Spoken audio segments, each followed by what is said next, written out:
como les decía, entonces es muy importante que abordemos diversos espectros de aquello que debería incluir un plan de gobierno. Y hoy vamos a poder abordarlo un poco desde el tema de salud.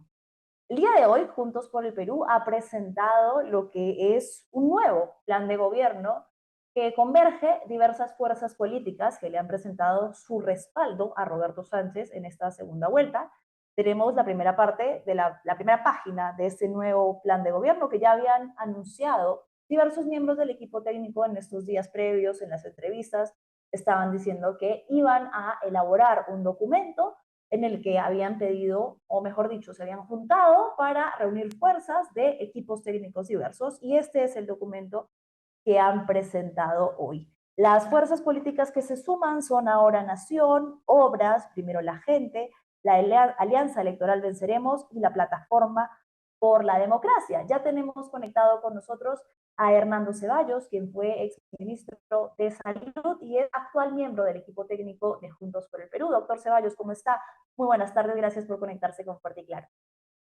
Muy buenas tardes, un gusto conversar con ustedes y a su disposición. Gracias por la entrevista. Doctor, hablemos sobre este nuevo, corríjame usted si podemos llamarle nuevo plan de gobierno, hoja de ruta, qué es exactamente de lo que se trata, que ha presentado hoy Juntos por el Perú y que pues incluye opiniones técnicas, tengo entendido, de todas estas fuerzas políticas que he mencionado. ¿Qué ha cambiado? ¿Qué han incorporado? ¿Qué es lo más interesante de esto? Sí, bueno, en realidad no es una nueva hoja de ruta, es el programa que tenía Juntos por el Perú inicialmente, pero que en esta etapa del proceso electoral, con me parece, una interpretación más racional de los resultados electorales hasta el momento, es importante acoger, es importante incorporar los puntos de vista de distintas organizaciones políticas con las cuales tenemos distintos puntos de coincidencia, ¿no?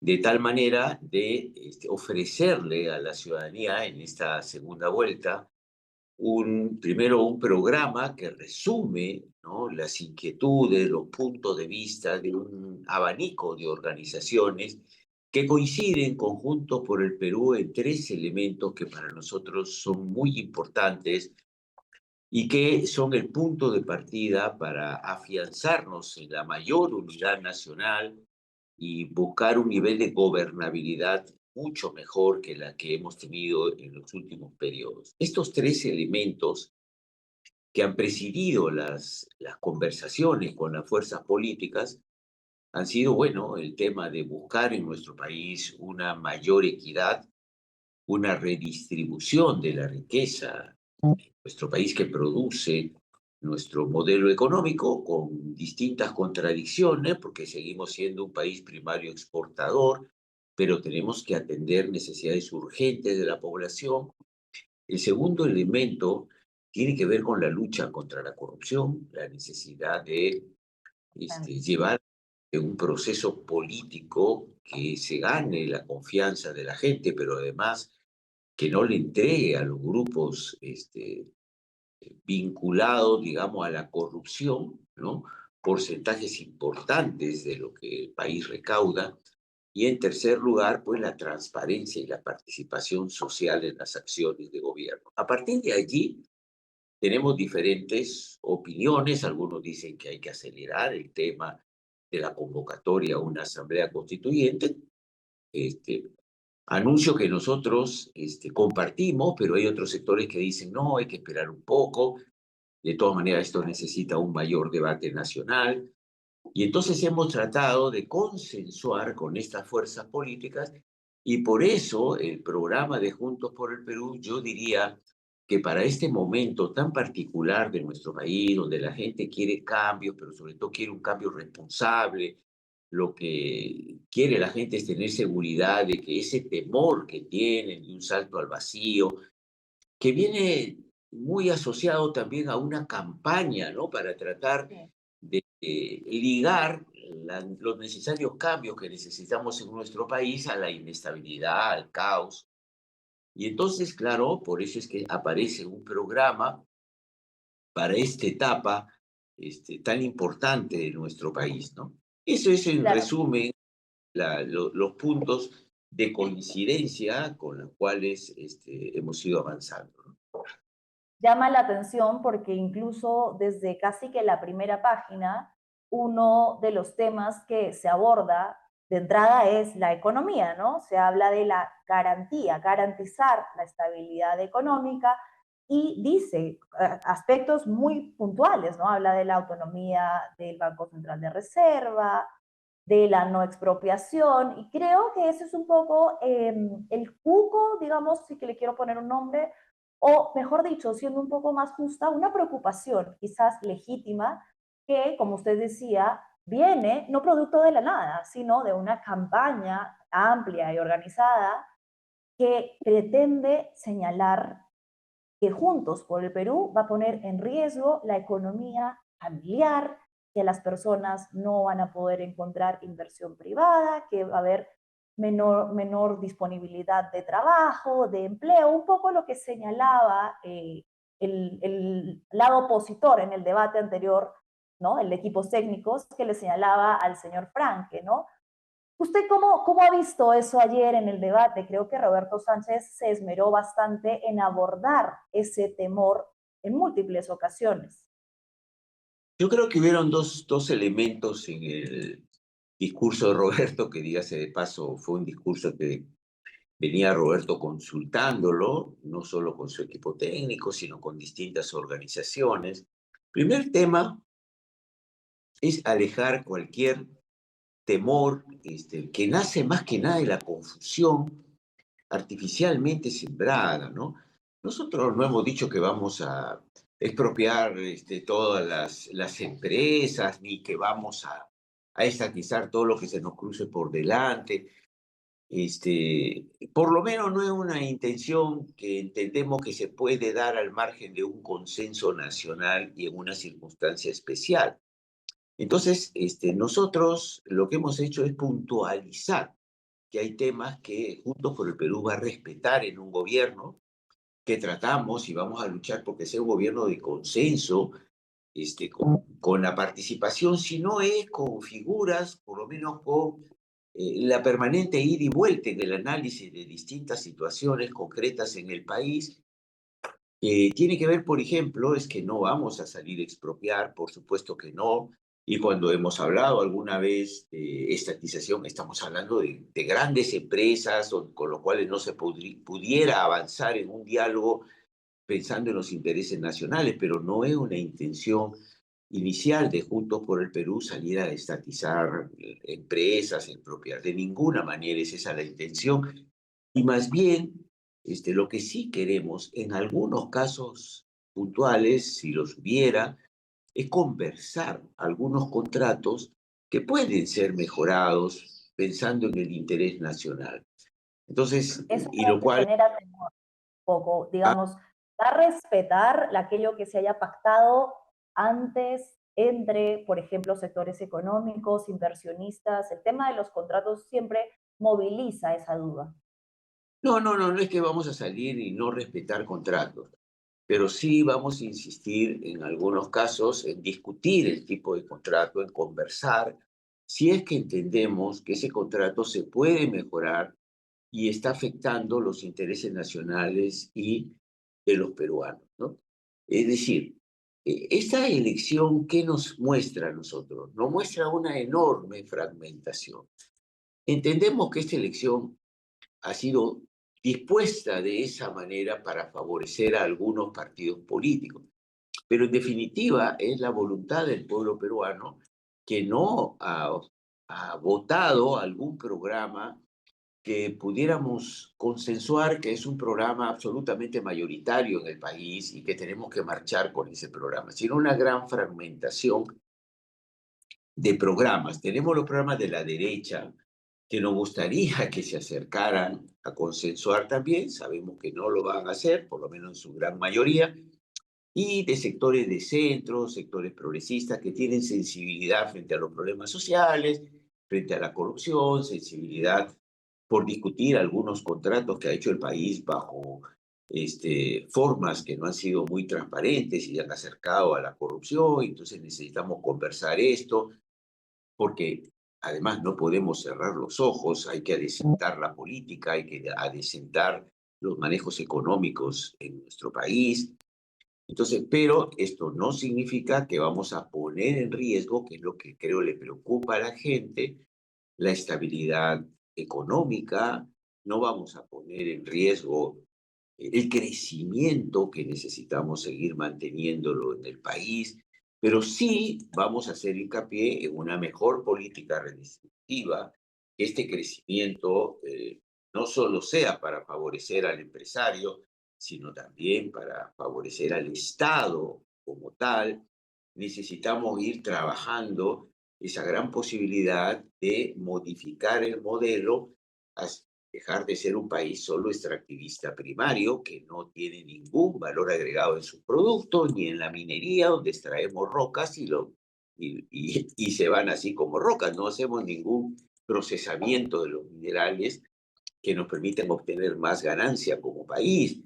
O, por ejemplo, algunos aspectos de la agroexportación, donde lo que sacan de la tierra, pues lo meten en un barco y se va a otros países. Necesitamos insistir con los empresarios y como parte de la política de Estado en mejorar el valor agregado de todo lo que producimos en el país para ser más competitivos, para incursionar en la investigación en el país, en la industrialización que tanto necesitamos, para modificar además el perfil de los temas laborales que tenemos en nuestro país, donde la precariedad laboral es altísima. Necesitamos darle oportunidad al micro, al pequeño empresario que puede industrializarse. Es decir, necesitamos redirigir las prioridades del Estado peruano pensando más en la gente, que podemos llevar adelante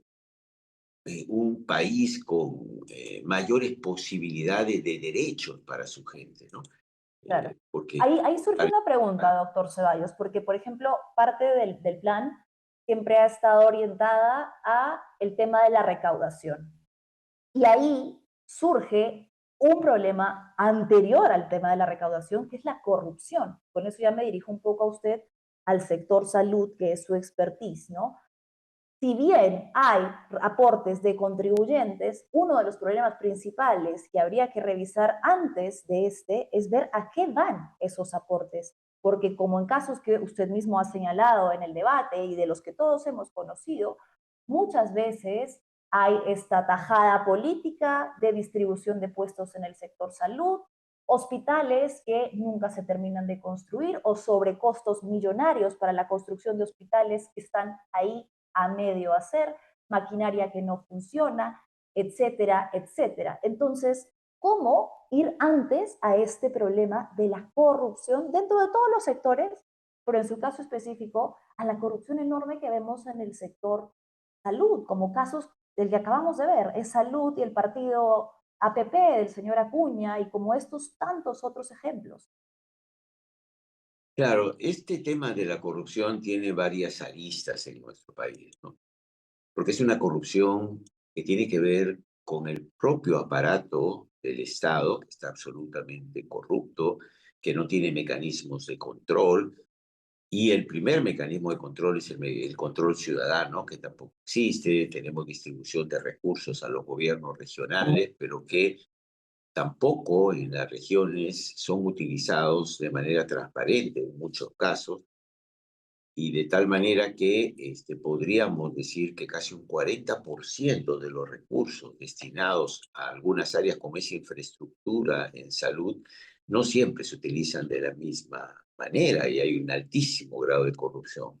Ya la Contraloría ha detectado que en el sector salud, como en transportes y en viviendas, son los sectores donde más recursos se pierden por corrupción. Esto tiene que ver con que hay que establecer una legislación mucho más enérgica en este sentido, no solamente en los aspectos represivos cuando se comete un delito, que ese funcionario no tiene que volver nunca más al Estado a trabajar, sino además hay que impulsar la meritocracia en el aparato público, ¿no?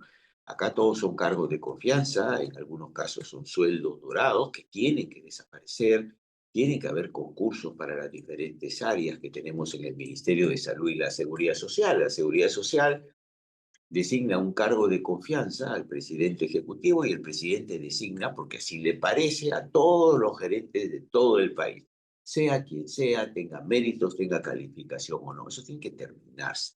Pero por otra parte, la corrupción no solo viene del Estado, sino también viene del sector privado, que insiste en todo una, yo diría, una organización delictiva en muchos casos, con expedientes técnicos que eh, se coluden a veces con los funcionarios de tal manera de que esos expedientes pueden originar la detención de una obra o la exigencia de adicionales que finalmente, si el Estado se niega a pagarlos, como pasa habitualmente, porque los gobiernos regionales necesitan el visto bueno del nivel central para poder pagar un adicional porque hay una deficiencia en el expediente técnico, la obra se detiene, la gana la empresa privada y queda una obra abandonada y el Estado absolutamente perjudicado y los ciudadanos sin tener hospitales, establecimientos de salud que se hagan realidad. Todo esto tiene que cambiar. Este carrusel de la delincuencia en el sector salud que burla el derecho de la gente tiene que resolverse, que tener penas muy estrictas.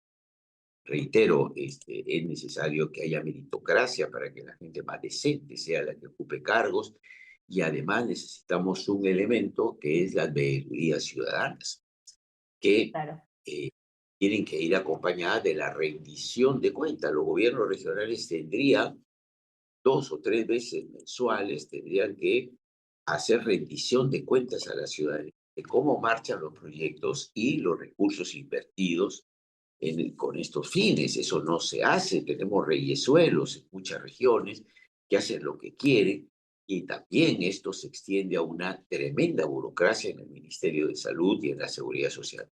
Todo esto, por supuesto que es un gran problema nacional y que hay que abordarlo. En el apartado 6.1 del plan que presentaron hoy se hablaba un poco de este tema de la salud. Ponían datos interesantes, ¿no? Que somos uno de los países de la región que menos invierte en este sector, que en 25 de las 26 regiones más del 96, no, el 90% de los centros de atención están catalogados como infraestructura inadecuada o altamente deficiente, es un poco el problema del que hablábamos. Y creo que va en la línea con algo que usted mencionaba y que también está en esta modificación, no modificación, ampliación del plan de gobierno, ¿no? En el discurso usted hizo énfasis al señor Recoba en cómo el fujimorismo, pese a haber modificado más de 36 artículos de la Constitución, no había incluido ninguno que tenga que ver con la salud. ¿Qué quiere decir esto? ¿Qué implicaría introducir salud en la Constitución y qué sería lo que se estaría modificando y para qué nos serviría? Bueno, en nuestro país, claro, no sirve de nada si solo queda en la Constitución y no es parte del desarrollo de una legislación a la gente. Pero en la Constitución la salud aparece como un derecho, pero no como un derecho fundamental, y tampoco aparece de que el Estado debe garantizar la salud, de tal manera de que va un ciudadano a un establecimiento, no encuentra medicamentos, especialistas, y lo único que le queda al ciudadano es ir a una consulta privada o a comprar en una farmacia o en alguna clínica la posibilidad de algunos exámenes. El Estado debe garantizar eso. Esto significa que el Estado tiene que asumir la responsabilidad de resolver la salud de la ciudadanía. El 80% de las enfermedades se podrían resolver en el primer nivel de atención, en los centros y en las postas. Entonces, por otra parte, si el Estado tuviera una disposición para sacar el Ministerio de Salud hacia la población, no esperar que la gente enferma vaya a las postas y centros, podríamos llevar adelante un concepto que ya en el mundo se desarrolla hace mucho tiempo, que es el cuidado de la salud. No solo actuar sobre la enfermedad, sino cuidar al ciudadano. Cuando hubo la pandemia y la gente entraba a cuidados intensivos, recién se enteraba que, por ejemplo, tenía problemas metabólicos, la glucosa alta, hipertensión, no sé, Los los exámenes que triglicéridos. nunca antes se había podido hacer. Y eso pudo haberse controlado y evitar que el ciudadano se convierta en un ser frágil que frente a una emergencia terminara en cuidados intensivos. Eso es porque no hay una política de prevención y promoción. Esto debe ser responsabilidad del Estado. Y ese 80% de las enfermedades que pudieran contenerse en el primer nivel de atención, o sea, en centros y postas, si nosotros convirtiéramos un porcentaje de estos establecimientos 1.3, 1.4, en una especie de policlínicos, es decir, no solamente tener 4 especialidades, que la mayoría no los tiene, es decir, ginecología, pediatría, cirugía, medicina interna, y pudiéramos ampliar el número de especialistas, podríamos generar 2 cosas muy importantes para la gente. Primero, que no tengan que ir al hospital para buscar una consulta, no sé, en reumatología, una intervención quirúrgica un poquito más compleja, en neumología, en cardiología. Si no los pudiéramos resolver en el primer nivel de atención, terminaríamos con las colas en los hospitales, tanto del MINSA como de la Seguridad Social. Pero para eso tenemos que potenciar el primer nivel de atención. ¿Se puede hacer? Claro que se puede hacer. No necesitamos construir 300, 400 establecimientos. Una parte seguramente sí en algunos lugares, pero podemos repotenciar los establecimientos que ya tenemos, incorporando más médicos, más equipamiento, asegurando que la cadena de medicamentos llegue a los lugares más alejados. Pero esa Claro. reposición del primer nivel es clave para que el Estado pueda avanzar en garantizar la salud del ciudadano. En este momento no, nos hemos quedado como estamos hace 40 años, vino una emergencia y nos mató 250.000 de ciudadanos, pero ¿hemos aprendido de eso? No hemos aprendido. Entonces yo lo que señalaba es que, caramba, ya que cambiaste un montón de artículos de la Constitución para proteger que no toquen a los partidos políticos, a sus dirigentes y a algunas empresas, pues, ¿por qué no modificamos la Constitución para que el Estado se responsabilice de, dentro de lo que es los niveles de presupuesto, asegurar los presupuestos con prioridad para que la salud de verdad sea un derecho? Acá exoneramos en 20.000 millones a las agroexportadoras cuando tenemos gente que va a un establecimiento y no encuentra ni siquiera una amoxicilina a veces o una radiografía. No puede ser que dejamos de cobrar deudas que tenemos con las mineras y sin embargo nos olvidamos de la salud de la gente. Este es un país que ocupa el penúltimo lugar en presión tributaria. Si estamos en el 14% de presión tributaria como porcentaje, mientras el promedio en América Latina está por encima del 20%. Tenemos que incrementar la presión tributaria, pero no para los pequeñitos. A los pequeñitos hay que ayudarlos a que se formalicen, efectivamente exonerándolos de la presión tributaria, pero acá hay grandes empresas que han ganado mucho dinero que deberían apoyar también a que tengamos salud, educación y que no haya hambre en el país. Es decir, no se trata de correr al inversor dándole más derechos a los trabajadores o correr al inversor porque ajustamos un poco la presión tributaria. El inversor no se va a ir si tiene rentabilidad, pero el Estado puede asegurarle rentabilidad a los empresarios y decirle, mira, vas a tener más rentabilidad, como seguramente pasa con muchas empresas, superior al promedio de América Latina, pero tienes que además, no solo pensar en enriquecerte, sino pensar también en las condiciones de un país que necesita no solo crecer, sino desarrollarse, ¿no? Entonces, este es el criterio de Juntos por el Perú. Nosotros no queremos frenar la inversión ni correr a los empresarios. De ninguna manera necesitamos más inversión, necesitamos más empresarios en el país, pero necesitamos pensar en la gente. No podemos esperar 30 años para resolver que tenemos 400.000 niños en este país con desnutrición crónica. Eso no puede esperar. Y tenemos que aprender a ser un país verdaderamente solidario. Tenemos regiones enteras que tienen arriba del 60% de anemia infantil. Eso, que parece solo una cifra, significa que el 60% de nuestros niños de muchas regiones no van a ser normales. no van a tener un desarrollo neurológico normal. ¿Cómo podemos tolerar como sociedad que eso sea así? Hay que Recaudación incentivar. tributaria sí, pero garantizando también un gobierno que garantice que vaya realmente al desarrollo de la salud, de la educación de la población y no a enriquecer a unos cuantos, como lamentablemente hemos visto a lo largo de muchos años. Doctor Ceballos, se nos ha ido el tiempo. En un minuto, para las personas indecisas o para quien usted quiera que lo escuche, ¿por qué votar por Juntos por el Perú? ¿Qué promesa le hace en materia de salud al ciudadano que llega a un puesto y no encuentra cita médica, no hay medicina, un panadol, un ibuprofeno le cuesta un ojo de la cara, etcétera, etcétera? ¿Qué va a cambiar con Juntos por el Perú? Así que yo fui ministro de Salud y en 5 meses pasamos de 14% de población vacunada al 80% y paramos la pandemia. ¿Por qué lo hicimos? Porque los trabajadores levantaron la mística que siempre tuvieron, porque la comunidad empezó a participar. Si nosotros logramos realmente una movilización social importante y que el Estado se preocupe por la población, podemos, por ejemplo, y es parte del programa de Juntos por el Perú, decretar la gratuidad en el total, absoluta, estoy hablando, en el primer nivel de atención.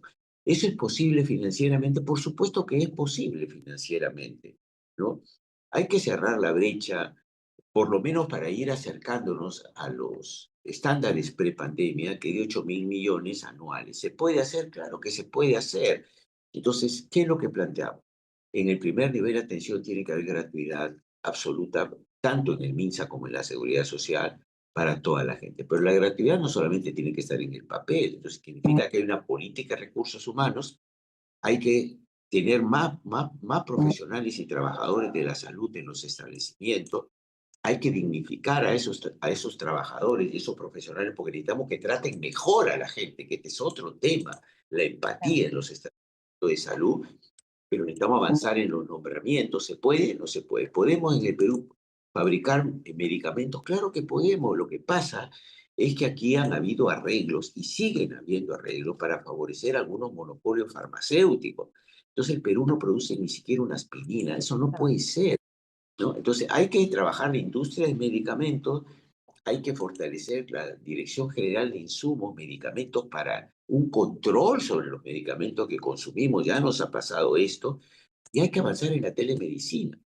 Pero esto tiene que ir justamente acompañado de una descentralización, porque necesitamos que los gobiernos regionales les lleguen los presupuestos a tiempo y no en octubre o septiembre cuando no los pueden ejecutar. Hay que asegurar si tienen posibilidades técnicas de ejecutar las obras que ellos diseñan. Hay que ajustar sus presupuestos no a valores históricos para que todo siga igual, sino para realmente que den una cobertura, y necesitamos activar a la Contraloría para evitar que estos dineros que van a las regiones terminen en la corrupción. Y algo muy importante, y es que necesitamos el control ciudadano. Los consejos regionales y locales de salud tienen que funcionar y los gobiernos regionales tienen que rendir cuentas de esa plata que no se puede seguir perdiendo. Hay que rescatar todos esos hospitales que están detenidos por la corrupción Por favor. y implementar macro-regionalmente una estrategia hospitalaria para que la gente que vive en Abancay, la gente que vive en Puno, no esté esperando meses o un año una referencia a un hospital de Lima que nunca llega. Entonces, O viajando. claro que se pueden hacer cosas, pero hay que ponerlo como prioridad y política de Estado, porque si no tiene agua la gente, no tiene alimentación, no tiene una vivienda digna, tampoco puede haber salud. Y el otro gran tema, para no extenderme mucho, es la salud mental. No puede ser que en los establecimientos tengamos equipos de salud mental ni en los colegios. Es un enorme problema en el país, se ha duplicado la depresión en nuestro país, en los jóvenes solamente. Hemos batido récord de suicidios en el país y sobre todo esa sensación de infelicidad que tiene mucha gente. Y eso tiene que cambiar en el país, tenemos que ayudar a nuestra gente, a nuestros jóvenes, sobre todo, muy vinculado al tema de la delincuencia y la violencia en el país. ¿Se puede hacer?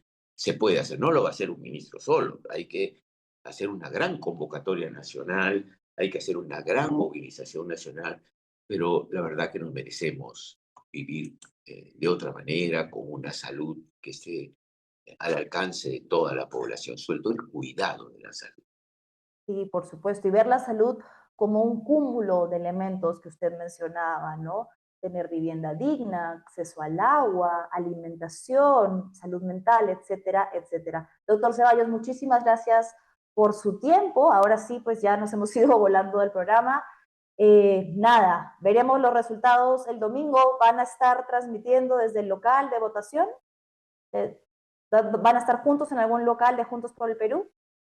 Sí, en todas partes, en los locales de Juntos por el Perú, aquí en Lima, será en Tarma, y yo voto en mi región, en Piura, así que estaré en el local de Juntos por el Perú, o no lo sé, depende, porque hay una serie de actividades, y capaz que estoy en mi casa viéndolo, pero sí con una gran expectativa y una gran esperanza, que apostemos al futuro, que por temor no aceptemos la corrupción y vivir en un país sin derechos, sobre todo para los jóvenes, ¿no?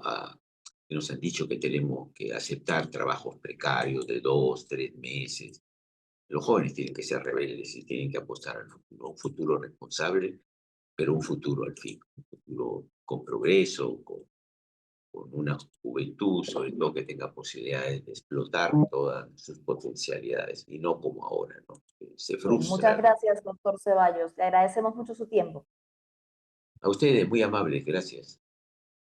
Bien, ha sido Armando Ceballos, quien forma parte del equipo técnico de Juntos por el Perú. Ha podido explicar aquí las propuestas que tienen como partido en el ámbito de la salud, uno tan abandonado históricamente por el Estado.